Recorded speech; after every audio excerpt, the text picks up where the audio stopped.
Gracias, queridos amigos. Ya estamos aquí con mi queridísimo Rolando Colchado Valenzuela, aprovechando el asueto en sus labores profesionales, pues nos hace el honor de visitarnos aquí en el estudio. Querido Rolando, muy honrados, bienvenidos.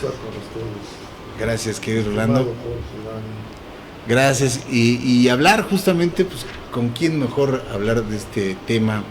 De esta caída en el Producto Interno Bruto, preocupante realmente en este primera parte del año, primer trimestre, que con mi queridísimo Rolando Colchado, ¿qué está pasando, mi querido Rolando? Digo, es como todos los problemas multifactoriales, ¿no?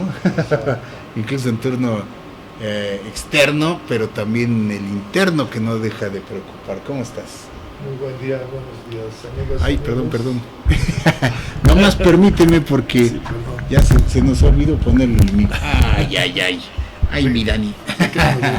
Coscorrón, autocoscorrón. Sí, bueno. Perdóname, mi querido Rolando. Ahora sí, Buenos adelante. días, amigas y amigos. Sí, de hecho,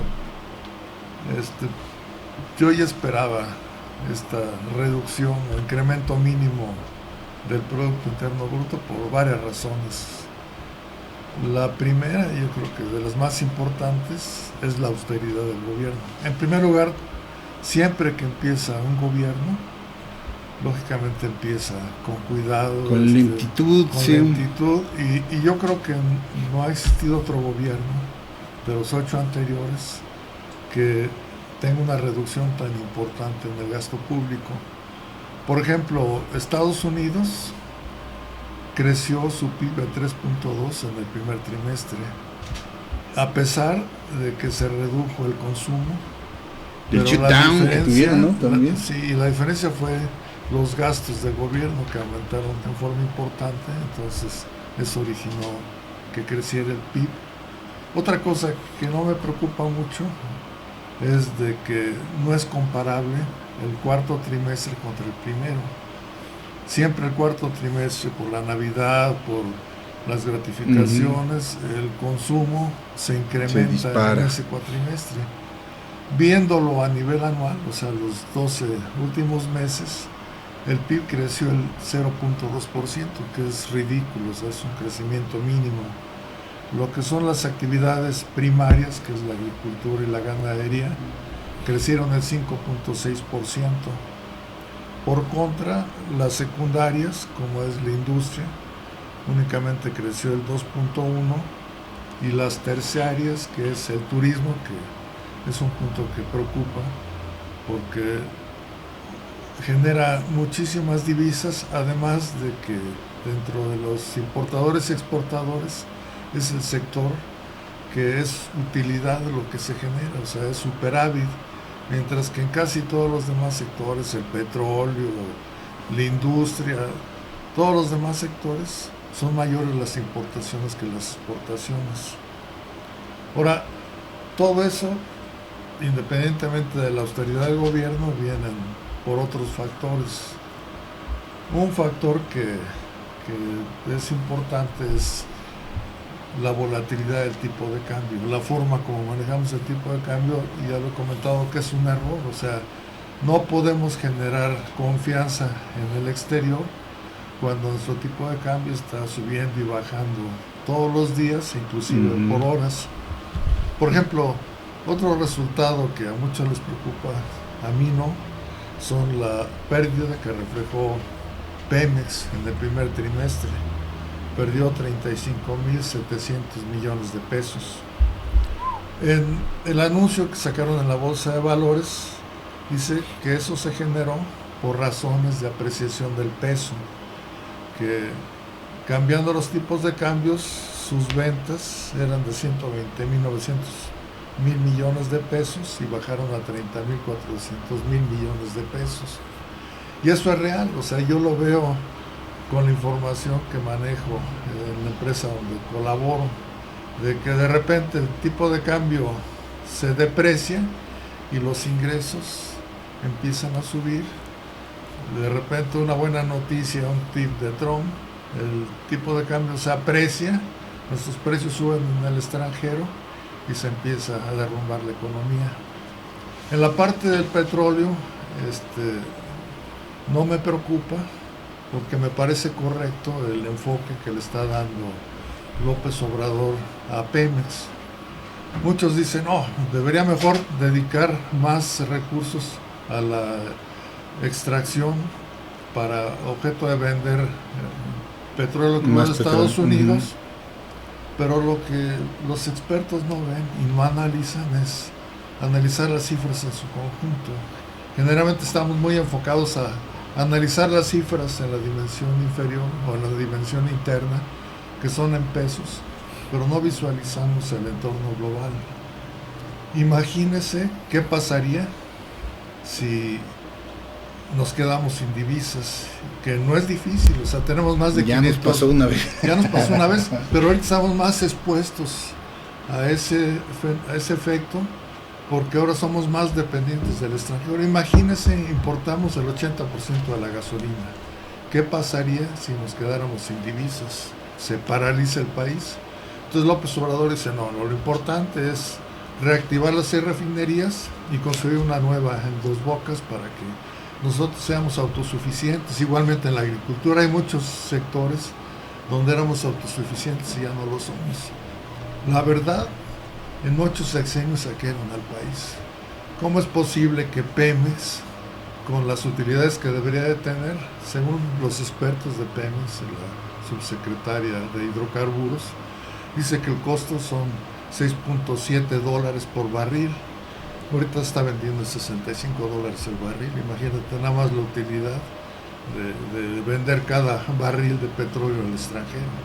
Pero ¿qué pasó? Pues todo lo extrajeron, pero para los bolsillos de muchas personas. Entonces, eso es muy mal. Otra cosa que yo veo mal de nuestro gobierno es de que únicamente está enfocado en los ahorros internos. A ver, si le quito 10 centavos a este burócrata y los ahorro, ya voy a tener tanto dinero. Si quito estas gratificaciones, estos bonos y cobro tal trabajador, ya me ahorré tanto. Yo siempre pongo de ejemplo China y lo vuelvo a repetir. Imagínense el panorama de Deng Xiaoping en 1978 ante más de 1,000 millones de compatriotas en la pobreza extrema. $200 al año, que son $55 diarios. No había dinero en forma interna, sin embargo, él sabía que en el mundo había muchísimo dinero. O sea, eso es lo que tiene que cambiar de mentalidad de nuestro gobierno. No nada más estar pensando en forma interna, hay que voltear al mundo. Entonces él vio que había muchísimos países con muchísimo dinero, entonces dijo, bueno, pues ahora vamos a utilizar el dinero de los capitalistas para nuestro crecimiento. ¿Y qué hizo? Creó las condiciones para que fueran baratos los productos chinos, entonces sus empresas fueran más competitivas y que llegaran inversiones. Eso es lo importante, no nada más hay que cuidar la inversión interna, lo más importante es hay que promover la inversión externa, porque México tiene mucha potencialidad. Mire, la posición estratégica de México es increíble, que no hemos tomado nunca provecho de esa situación. Tenemos enfrente, arriba, el país, el principal consumidor del mundo. Por mucho, Estados Unidos supera a cualquier país en consumo. Lo tenemos a un lado. Ellos no pueden devaluar su moneda, o sea, sus precios no los pueden reducir. México sí los puede reducir a través de las devaluaciones. Mira, si vamos a la siguiente gráfica, se les puedo mostrar algo que es, la primera gráfica únicamente mandé esa gráfica. Ahí que tengo, yo lo que hago es de que en todos los países parto de 1971 con $1,000 y los voy llevando a valores reales. Esos $1,000 de cada país al 31 de diciembre del 2018, en España ya su valor real son $8,691.84. En Japón, 8,544.70.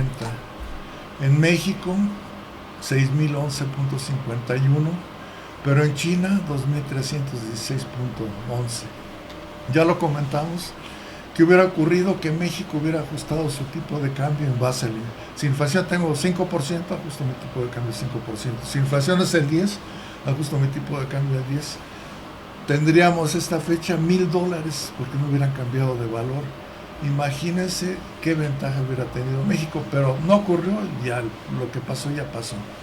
Pero miren, sí, la diferencia eso es prácticamente imposible. es imposible, ¿no? Sí. pero miren, pero todavía lo puede hacer. ¿Por qué sigue manejando? Puede empezarse a... Un ejemplo de esa tontería, perdón, es una tontería, es Japón. Analiza Japón. Japón es un país que tiene tecnología, que son innovadores, que el nivel académico de los japoneses es altísimo. Es gente comprometedora que en las huelgas trabaja, para protestar trabaja más. Son gente que por su país fácilmente dan la vida. Pero a pesar de eso, de todas las ventajas que tiene Japón, Japón está estancada su economía. Y ya tuvo una recesión muy fuerte. ¿Por qué? Porque a algún genio se le ocurrió que el tipo de cambio lo debería de ajustar en base a la oferta y la demanda. Y entonces Japón se encareció. Vean ahorita, si por ejemplo en Japón esos $1,000 a valor reales equivalen a 8,544 y en China 2,316, si yo lo divido, eso quiere decir que yo puedo producir 3.7 artículos en China con lo que me gustaría producir uno en Japón. Yo puedo producir 3.75 artículos en China con lo que me cuesta producir uno en España. Yo puedo producir 2.6 artículos en China con lo que me cuesta producir uno en México. Entonces, ¿cómo es posible que algo que es tan lógico, que es aritmética simple, no se entienda? Mire, te quiero comentar, estoy haciendo otro libro, pero en ese libro quiero explicar paso por paso para entender la economía global. Miren, por ejemplo, los expertos que analizan los indicadores. Pero si analizamos la ley de causa y efecto, ¿qué son los indicadores? Son efectos. Las causas, ¿dónde se originan? Pues en el pasado. Pero si yo quiero analizar el pasado, no hay una forma más segura que a través de la contabilidad. Yo invito a cualquiera que quiera analizar una empresa 10 años para atrás y meterse a la contabilidad, no va a poder obtener nada. Pero hay otra complicación, hay dos contabilidades porque hay dos dimensiones.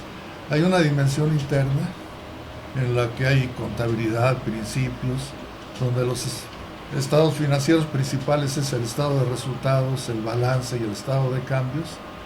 Pero hay una dimensión de la globalización que se maneja en divisas y el estado de resultados no se llama estado de resultados, el balance no se llama balance y el estado de cambios no se llama estado de cambios. Entonces, lo que yo quiero enseñar.